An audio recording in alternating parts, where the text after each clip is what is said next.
You want to support Roland Martin Unfiltered? Be sure to join our Bring the Funk fan club. Every dollar that you give to us supports our daily digital show. There's only one daily digital show out here that keeps it black and keep it real as Roland Martin Unfiltered. Support the Roland Martin Unfiltered daily digital show by going to RolandMartinUnfiltered.com. You can make this possible. Folks, over the weekend, West Virginia Senator Joe Manchin, one of 50 Democrats, announced in an editorial in a state newspaper that he plans to support suppressing the vote. Yeah, we actually said that. Now, what I mean by that is he said he is going to vote against the For the People Act, already passed in the House by Democrats. He is calling that particular bill way too partisan.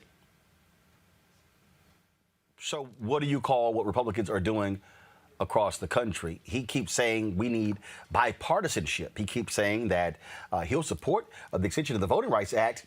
But I'm sorry, Joe, did you not realize that was invalidated by the John Roberts Supreme Court? And Republicans have shown no interest in actually fixing that. He went to Fox News on Sunday talking to Chris Wallace. Won't come talk to black media, but he'll only go talk to conservative media, where he was asked about his reasoning for voting against the For the People Act. Watch this.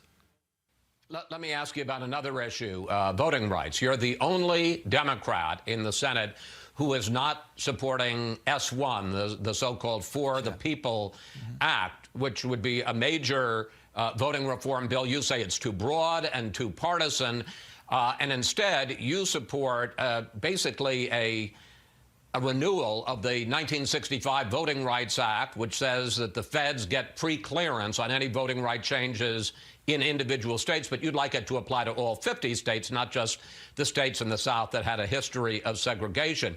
A couple of questions. One, is Chuck Schumer making a mistake in pushing this big bill, the For the People Act, and saying that he wants a vote on it by the end of the month? And two, if he does bring it to the floor, will you vote against that bill?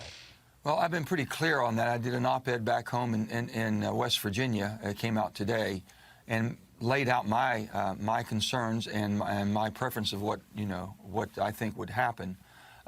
Voting is the bedrock of our democracy. An open, fair, secured voting. We used to go around the world and explain and show and observe voting procedures in a democracy. And now if we can't practice what we preach, and we're going to basically do an overhaul, an 800-page overhaul of the voting rights, or what we call For the People Act. I think there's a lot of great things. I agree in that piece of legislation, but there's an awful lot of things that basically don't pertain directly to voting. So the Voting Rights Act. So let me just. Sure. So just to put a button on this, you will vote against that bill if it gets to the Senate floor. I think it's a wrong piece of legislation to bring our country together and unite our country, and I'm not supporting that because I think it would divide us further. I don't want to be in a country that's divided any further than I'm in right now. I love my country, and I think my Democrat and Republican colleagues feel the same.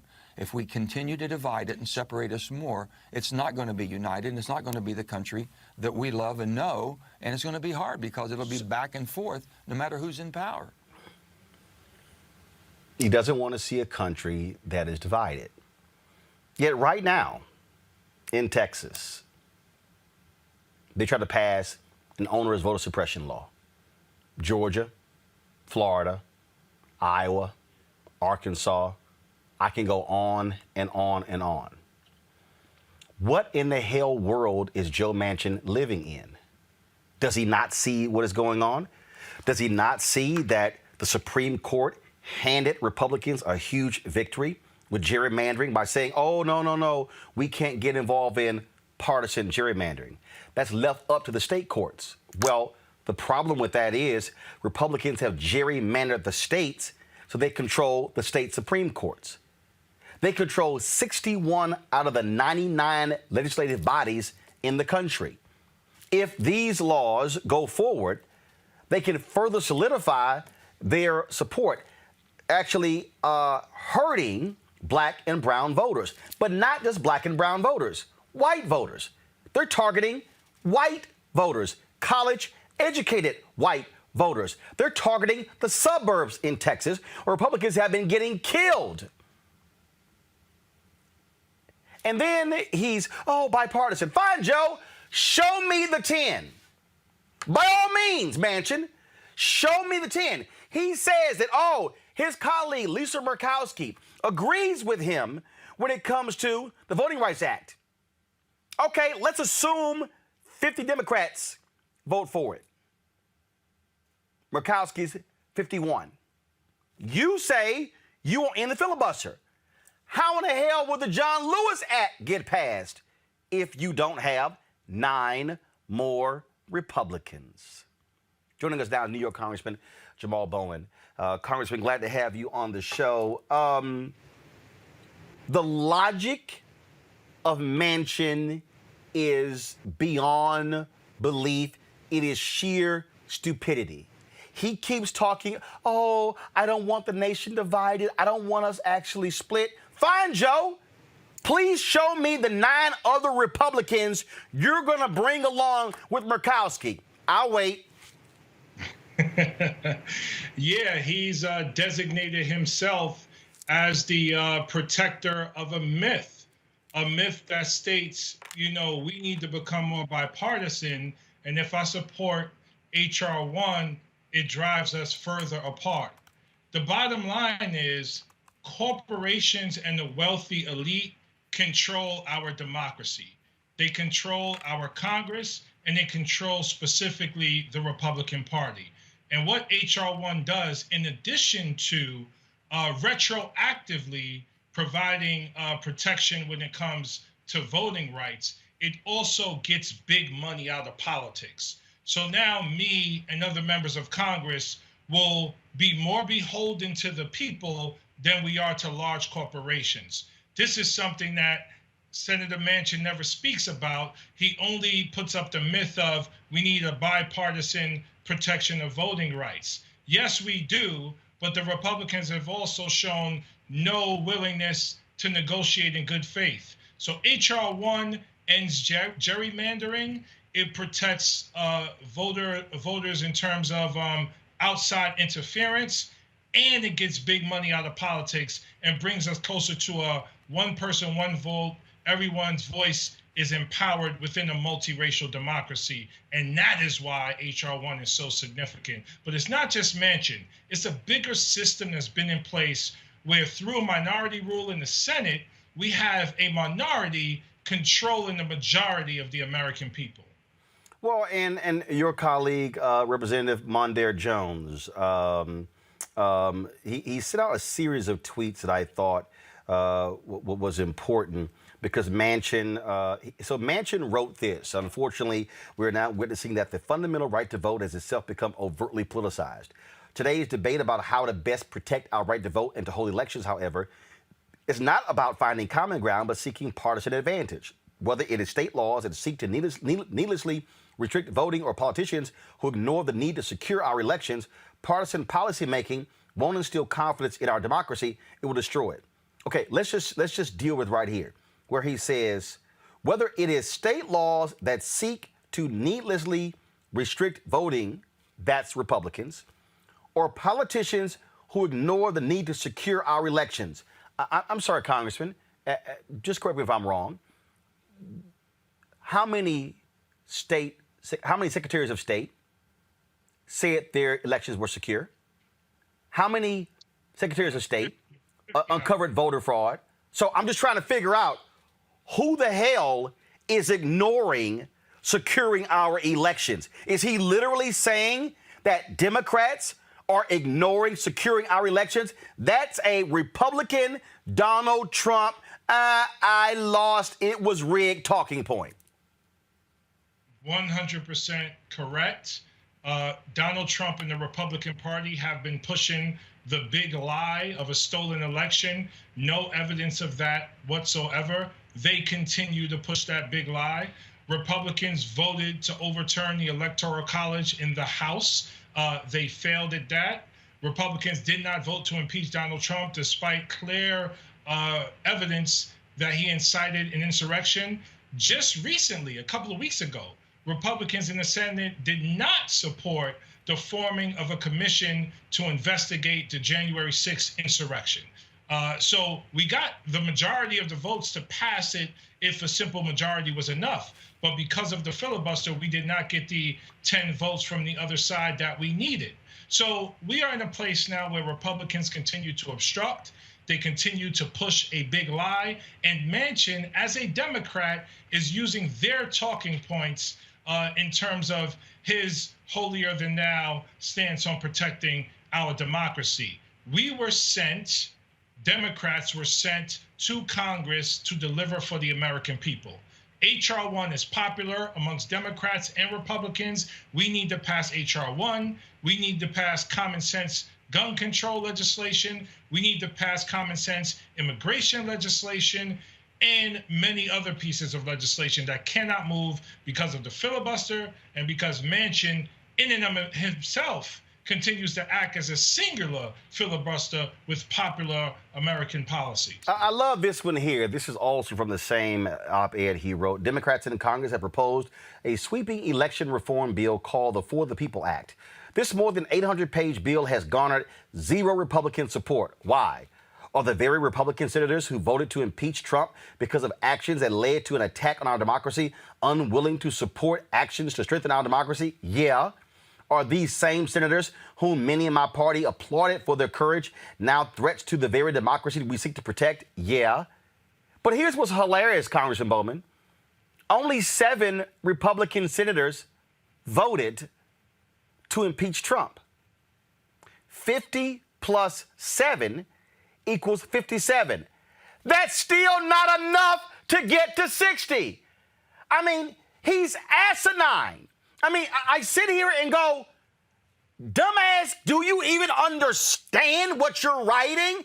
50 plus 7 ain't 60. I know West Virginia is real bad in the education stats in America, like 48, 49, 50 around Mississippi and Alabama. But damn, dude, can you count?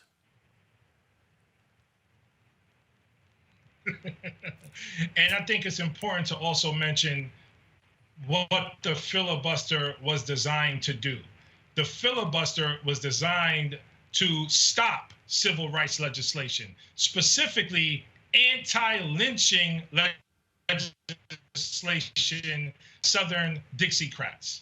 Strom Thurmond, who was a member of the KK and a senator, used the filibuster to stop the Rights Act in 1957. So this is to uphold white nationalism, white supremacy, and corporate control of Congress. And Manchin is aiding and abetting that and not making much sense as he aids and abets it. And to support your point, this literally is the Reverend Dr. Martin Luther King Jr.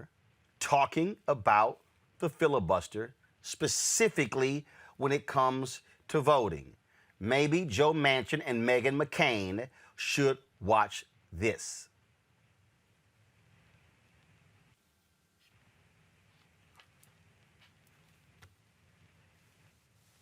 So we get this to play. I mean, it's unbelievable what we're actually seeing from Republicans here. Let me see if we can now get this to play. All right, folks, go ahead. To this, how would you feel about submitting this to a vote of the people of the United States who have never really had an opportunity to express themselves in this area? Well, this would certainly be all right with me because I think the vast majority of people in the United States would vote favorably for such a bill. I think the tragedy is that we have a Congress with a Senate that has a minority of misguided senators who will use the filibuster to keep the majority of people from even voting. They won't let the majority of senators vote. And certainly they wouldn't want the majority of people to vote because they know they do not represent the majority of the American people. In fact, they represent in their own states a very small minority. If the that point right there, the Republican senators actually represent 40 million fewer American citizens than the Democrats. That shows you that we have an unequal system. And for Senator Joe Manchin to sit here and stand in the way. And look, the only way around this, and I know people are like, oh, here you go talking about voting, but this is simple. Ron Johnson must be defeated in Wisconsin. Democrats must win the Senate seat in North Carolina.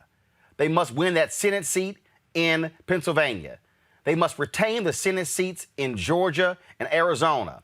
If that's the case, you got Congressman Val Demings, who's going to be running against Senator Marco Rubio in Florida. It's going to be a very tough race. But if Democrats are able to hold Georgia and Arizona and pick up Pennsylvania, Wisconsin, North Carolina, that negates Joe Manchin, and the filibuster can be ended. 100% agree. And I think another very important point must be made. We, in our community, must continue to apply pressure on Senate and House leadership and the White House. We, all of your listeners, Roland, and our extended network, we must act as a lobby to demand transformative change when it comes to the filibuster, practices in the Senate, and overall legislation. That happens through writing, phone calls, organizing, rallies, and consistent engagement. Roland, there are people who care about a variety of issues, who call my office daily and write my office daily to make sure I pay attention to those issues. Our community needs to do the same thing, whether it's the NAACP, the Urban League, Color of Change. Every group needs to come together and apply pressure on the White House, the House, and the Senate. And the infrastructure bill is a big part of it because they're trying to go smaller when we need to go bigger, because this, in my opinion, is our reparations moment. They didn't give us anything with the Homestead Act. They didn't give us anything with the New Deal and Social Security and the GI Bill. We have to continue to apply pressure on a day-to-day basis so that they respond to our demands. Last point here. Republicans love to talk about the voting restrictions in New York State. I have to remind those very same people that progressive Democrats have been demanding lots of those changes. They got some of those recently in a bill signed by Governor Andrew Cuomo. But the reality is, folks like you are not stopping there. They want to make New York the model and not be as so restrictive as they have been when it comes to voting. 100%. And because of our organizing and new people who are not part of the machine running for Congress, we now have a supermajority in the State House and many progressives in the State House. So the stuff that we win here is because we've organized for it on a day-to-day basis. The same way Stacey Abrams and many others organized to help us win Georgia for the first time. Georgia, all blue. President and senators, all blue. So that organizing needs to continue to happen across the country, needs to happen in West Virginia, and it needs to happen everyone else to become what this democracy claims it wants to be, but never really has been the case, particularly for Black folk. Absolutely. Congressman Jamaal Bowman, we certainly appreciate it. Thanks a lot. Thank you, sir. Folks, back to our Roland Martin unfiltered video in just one moment. Racial injustice is a scourge on this nation, and the Black community has felt it for generations. We have an obligation to do something about it. Whether it's canceling student debt, increasing the minimum wage, or investing in Black-owned businesses, the Black community deserves so much better. I'm Nina Turner, and I'm running for Congress to do something about it.